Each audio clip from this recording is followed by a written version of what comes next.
একদিন এরকম একটা পরিস্থিতিতেই আমাদের ঘুড়ি উড়ানোর ব্যাপারটা খুব এনজয় মিস করি আসলে।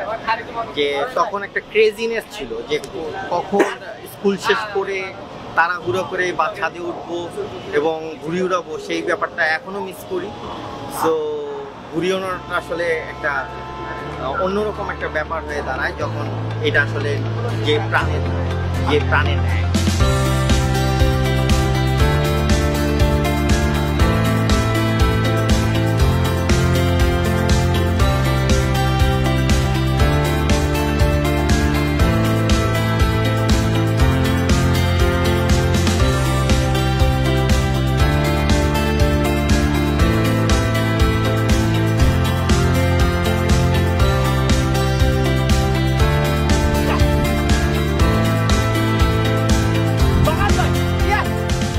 ঘুড়ি উৎসব বা ঘুড়ির ঐতিহ্যের যে জায়গাটা আমাদের বাঙালি সংস্কৃতিতে, সেই ছোটোবেলা থেকে আমরা ঘুড়ির সঙ্গে সবাই পরিচিত ছিলাম। আমরা অনেক ঘুড়ি উড়িয়েছি, আবার ঘুড়ি উড়াতে যে অনেক অভিভাবকদের বকাঝকাও খেয়েছি।